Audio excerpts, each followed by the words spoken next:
இன்றே டவுன்லோட் செய்து உங்கள் ஃபேவரட் ஷோக்களை என்ஜாய் பண்ணுங்க. கார்த்தி. ஹலோ கார்த்தி, எப்படி இருக்கீங்க? நல்லா இருக்கேன் சார். கார்த்தி, என்ன திடீர்னு கால் பண்ணிருக்கீங்க? சார், ஒரு சின்ன ஹெல்ப் வேணும். சொல்லுங்க கார்த்தி, என்ன செய்யணும்? நான் 2 பேரோட போட்டோ உங்களுக்கு அனுப்புறேன். அவங்க யார் என்னங்கிற பேக்ரவுண்ட் செக் பண்ணி சொல்ல முடியுமா? கார்த்தி, இப்போ நான் கொஞ்சம் வெளியில ஒர்க்ல இருக்கேன். நாளைக்கு தான் ஸ்டேஷன் போவேன். போனது அவங்கள பத்தி விசாரிச்சு சொல்றேன். நீங்க போட்டோவை இமிடியேட்டா அனுப்புங்க. Okay sir, thank you.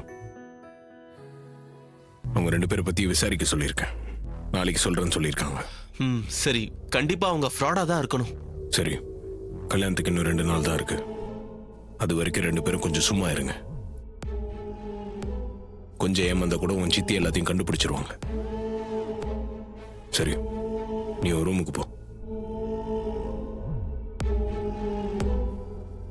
என்னடா அப்படியே நிக்கிற? ரூமுக்கு போ. இல்ல மாமா, இவரு இங்கே இருக்கட்டும். நாங்க 2 பேரும் பேஸ்டாவது இருப்போம். என்னது? என்ன விளாடுறீங்களா?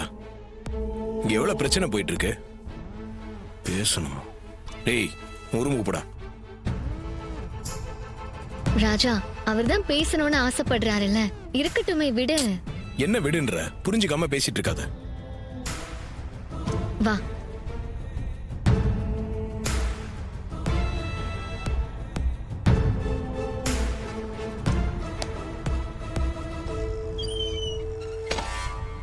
ஏய், என்ன நீ? அவங்க 2 பேரும் ஒரே ரூம்ல இருக்கட்டும் சொல்ற? கல்யாணத்துக்கு முன்னாடி பொண்ணு மாப்பிள்ளை இப்படி ஒரே ரூம்ல ஒன்னா பேசிட்டு சந்தோஷமா இருக்கிறது செம்ம ஃபீல். எனக்கு தான் அந்த கொடுப்பனை இல்ல. என் தங்கச்சிக்காவது அந்த சான்ஸ் கிடைச்சிருக்கேன். அது வரைக்கும் சந்தோஷம்.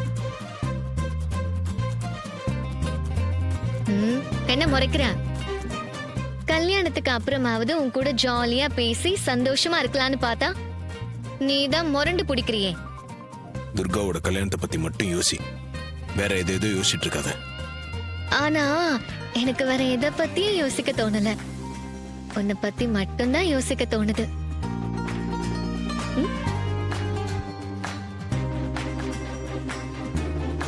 ஏ